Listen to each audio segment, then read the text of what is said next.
Fala galera do canal, eu sou Rodolfo Dira aqui e agora vamos dar continuidade ao nosso curso de Python orientado a testes. Na aula de hoje, a gente vai aprender a criar um grupo de testes utilizando classes. Então vamos lá criar o nosso arquivo de exemplo, chamar de teste underline class.py e a gente vai aprender nessa aula agora a fazer esse grupo de testes. Primeiramente, a gente tem que utilizar a palavra reservada class para criar a nossa classe. E aqui eu vou criar um nome para ela. Vou chamar de teste class. Vai ser a nossa classe de testes aqui. Ok?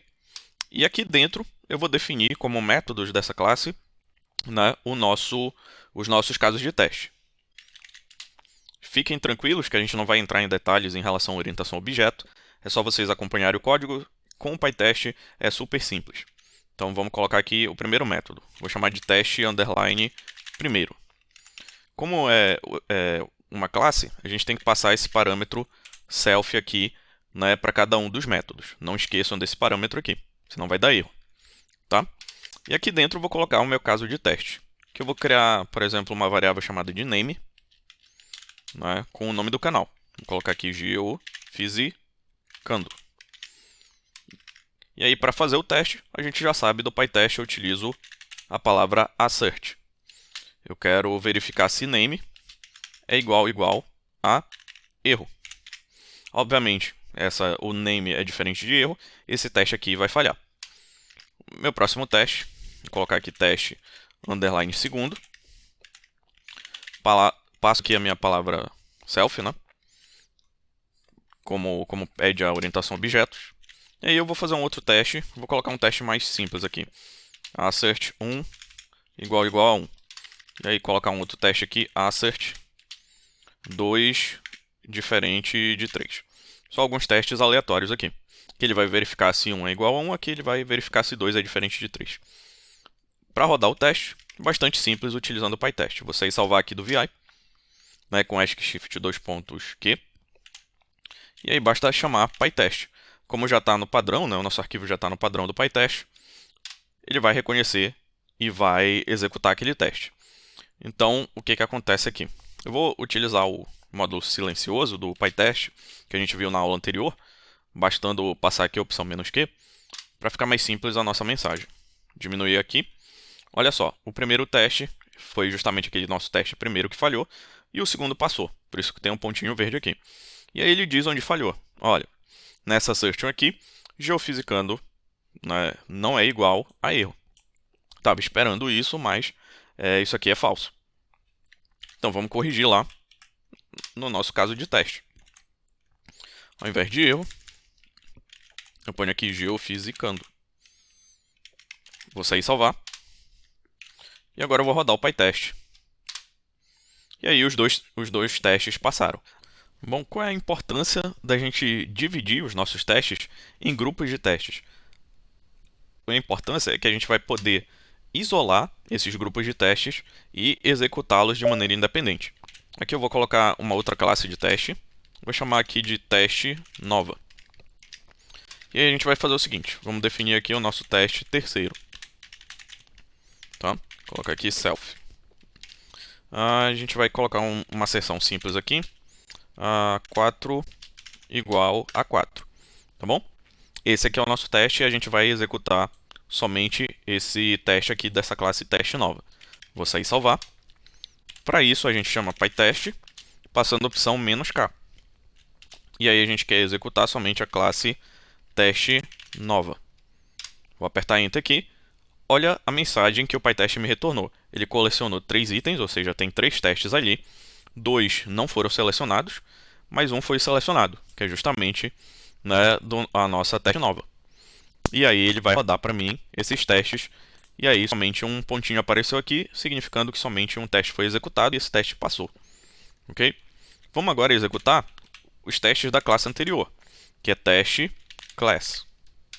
Rodei aqui, ele colecionou os mesmos 3 itens.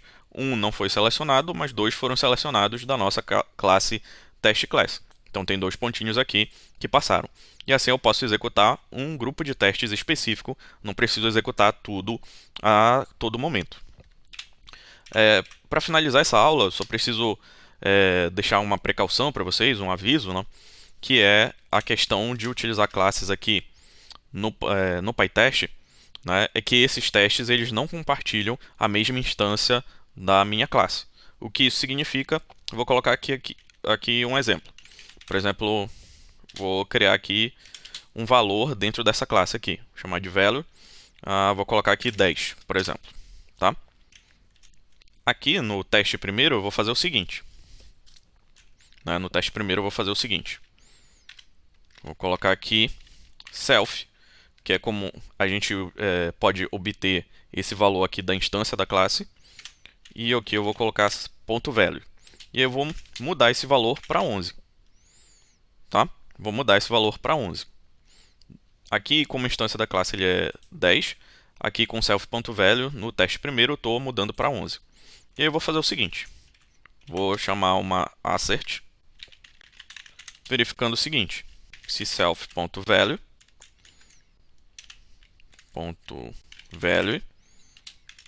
é igual a 11. No teste segundo, eu vou fazer a mesma coisa. Né? Assert self.value igual a 11. Percebam o seguinte. Vamos ver o que vai acontecer com esses dois testes aqui. Vou sair e salvar.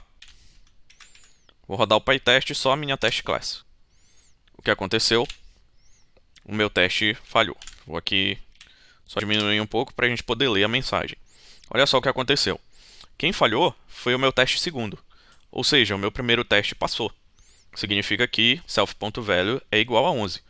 No teste segundo, o que aconteceu? Né? O valor que ele de self.value é 10 e ele testou se era igual a 11 e obviamente esse teste não passou. O que isso significa? Significa que cada função aqui de testes tem uma cópia dessa classe, ou seja, tem uma instância dessa classe. Né? E isso serve justamente para manter a independência entre os diferentes testes que estão aqui no meu software. Então, eu mantenho a independência desses diferentes testes aqui com o PyTest. Senão, um teste poderia interferir no outro. Ok? Então, tomem muito cuidado quando vocês forem utilizar classes como forma de agrupar testes aqui no PyTest. Lembre-se que cada teste vai ter a sua própria instância da classe. Ok? Se ficou alguma dúvida, deixa aqui nos comentários que eu respondo assim que possível. Por essa aula é só e até a próxima. Seja membro apoiador do canal Geofisicando. Quem é membro apoiador tem acesso a vários benefícios exclusivos. Dá uma olhada no nosso Apoia-se.